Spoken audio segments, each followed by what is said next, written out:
Welcome back everyone, and it's time to go balls deep as usual. And before we get started, again I just want to thank you guys for being such a great community. We love that we are allowed to be honest about our feelings and opinions on the anime. You guys give us that respect, and I hope for this vibe to continue in the future as we grow together. We love everyone for that and showing that support to us every week in.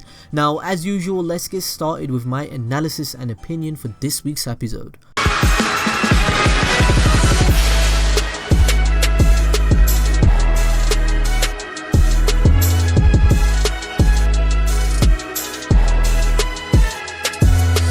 Starting off, I for one just want to mention that I like the premise of this episode. I feel that this episode was doing a good job and planting the seeds to the premise of the plot that will conclude the arc. I also feel as though a lot of key aspects and philosophy that the writers are trying to portray, it might have been overlooked by viewers because it's a difficult thing to grasp or not really talked about in everyday society. But of course, that's why I am here, right? I'm going to explain everything to you and what this all means. So in the past month, I've been telling you guys that the true reason Mitsuki is doing all of this and he betrayed Boruto is because he wants to find out if his feelings for Boruto, Konoha and the concept of the sun is manufactured by his creation and parent, who is Orochimaru.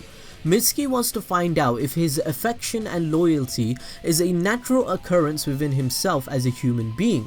Today's episode 100% confirms that I was correct in my analysis, and Mitsuki admits today to Sekie that he wants to find out and relate to other created beings like the Actor of how they perceive the world and learn about himself. Mitsuki reveals quite a few things about himself in this episode which I found quite interesting. Let me list everything about Mitsuki as a created being. We know Mitsuki has knowledge implanted of the world and about the Utsuki by Orochimaru. We also know Mitsuki has snakification like his father Orochimaru.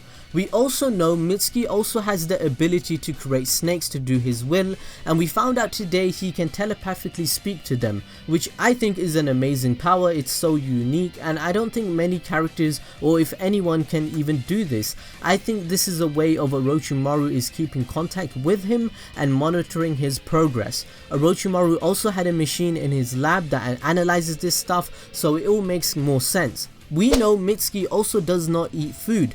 We know Mitsuki absorbs natural energy and has sage mode through his skin. Another piece of very important information that we found out today is that Mitsuki can dream. Now let's look at the maybe or no chart. Mitsuki does not know if he has free will or is making conscious decisions based upon his own desires. We also don't know if Mitsuki can cry. We don't know if Mitsuki feels genuine emotions. Mitsuki revealed today he has never cried before and doesn't know if he would cry if Boruto died. Now, a natural response, I'm guessing for all of us, even me, any human being would be, of course, I would cry since Boruto is my best friend. However, Mitsuki is different. Mitsuki seems to be learning what emotions and culture are through Boruto. This is why Boruto is his sun. A sun is a guiding principle and metaphor for Mitsuki to shine bright as the moon, so that Mitsuki can finally become true perfection of who he needs to become. Mitsuki in terms of biology is perfect through organic technology Orochimaru has created him with, but he's still in phase 2. This has been mentioned and is canon and we keep having to think about it. So let me tell you what I think phase 3 is. Please take a look at this clip and have some patience, but it really is balls deep. Then we have level 2 consciousness, the monkey consciousness, the consciousness of emotions, social hierarchies. Where are we in relationship to the tribe? And then where are we as humans? As humans, we are at level 3. We run simulations into the future. Animals apparently don't do this. They don't plan to hibernate. They don't plan the next day's agenda. They have no conception of tomorrow to the best of our ability, but that's what our brain does. We realize that it's the process of understanding our position in space with respect to others, that is emotions, and finally running simulations into the future. As I explained in my previous video, Mitsuki currently thinks his free will is an illusion. He is going through the process of becoming a human being that can feel emotion and make plans. He's trying to fit into society, right? When Mitsuki revealed today that he could dream, this is a very important factor to exemplify how amazing Orochimaru's experiment is. Currently in real life even, there is no definitive answer or evidence as to why human beings dream. Like, one theory out there for example is that it's a component and form of memory processing which aids in the consolidation of learning short-term memory to long-term memory storage. Now, in my personal opinion, I believe we dream because we have souls. I believe in a heaven and hell, right? So this is my subjective opinion. However, in the Naruto universe, there is also the concept of souls and a afterlife, so it's up to you what you have to think. But since Mitsuki has revealed today that he can have dreams when he sleeps, this means he's a lot like humans, and does he supposedly have a soul too? Do all the other Mitsuki that Orochimaru has created also dream? Do they have souls too that go into the Naruto afterlife and can be resurrected? This is essentially why Mitsuki is one of my favorite characters, because by nature he is a very philosophical character. As I mentioned, Mitsuki revealed today that he has never cried before. This was very interesting to me because crying is one of the most important and fundamental emotions human beings have. This reinforces the idea that Mitsuki is not complete. He's not like other humans yet. Think about it, when every single one of us are born, we come out of our mother's wombs crying. If a baby does not cry when they are born, it means something has definitely gone wrong and it's a warning to the doctors. Also, in real life, emotionally crying appears to be a unique human behavior. Animals shed tears as part of normal ocular functioning, and there have been anecdotal reports of animals shedding tears occasionally, which is emotionally based, right? But for the most part, only humans routinely cry out of sadness and other complex emotions, so this only reinforces the idea in Boruto with Mitsuki. Boruto the anime is being very balls deep here by telling us that Mitsuki does not have these emotions. I think the writing for Mitsuki's character, it really doesn't get enough credit. There are huge implications being told to us here.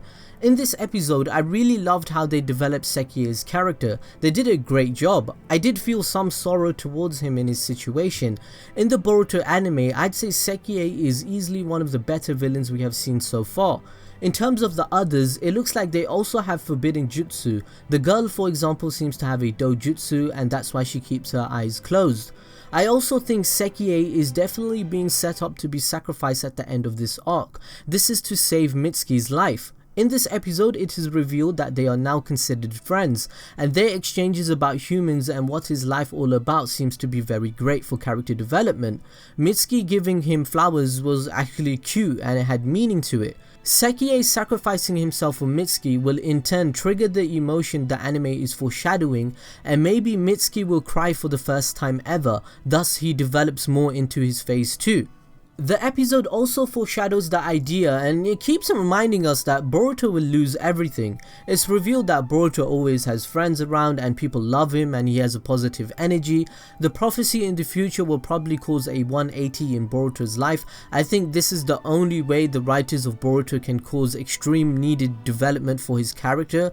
Boruto needs to struggle and have more flaws so that we can fall in love with him in this redemption story, and so we can support him to prevail in his story, right? Another thing that is on everyone's mind is about the Kage. Now don't get me started on the Kage, fam. Now I don't know how to pronounce her name, so I'm just gonna call her Kuro. I'm pretty sure a lot of you are thinking, damn, all the Kage besides Naruto are complete fodder and they are weak as hell. How can Lord Ku just come out of nowhere and imprison her, right? This is basically telling us that Lord Ku must be Kage level in terms of strength, or this Kage must be really weak and trash. Now I must say, in some ways I do agree with this point of view. This is going back to the problem I was explaining 2 weeks ago that Boruto the anime has. The anime seems to be suffering a power scaling problem that can be an annoyance. But then again, it can be argued that in Naruto, Orochimaru did the same thing in the Chunin exams, and Obito controlled a Kage through Genjutsu. However, the difference is that this was explained and it was given context and exposition that made it make sense and it was believable, right? Over here in this episode, we just have to assume that she lost and Lord Ku is Kage level. There is no animation or context on how she got imprisoned. The problem with the Boruto anime is that the studio that runs this anime, which is Studio Pierrot, are really not paying attention to the characters' abilities and powers just so that the script can help push the plot forward and save on the budget. They don't need to animate more than they need to. This is a quite sad thing because every Boruto episode that we watched is deemed canon until proven otherwise. So any character that they display to us being helpless or weak just to progress the plot, it becomes very detrimental. We will have no choice but to think that they really are that weak and trash, guys. I know you guys feel the same way. We all want consistency because consistency makes things more believable. I guess one way of fixing this could be that Kuro the Kage gave herself up on purpose because she recognized that Lord Ku could be Onuki's lost grandson. Onuki is dying and is around 90 to 95 years old in Boruto, so it really could make sense that his grandson was all alive and he's become Lord Ku. Overall, I thought this was a decent episode. I enjoyed it, to be honest. It wasn't boring at all, and it only gave me more reasons why I like Mitsuki's character over everyone else. Let me know your opinion in the comment section below. Please follow me on Instagram or Twitter, and I'll see you guys next time.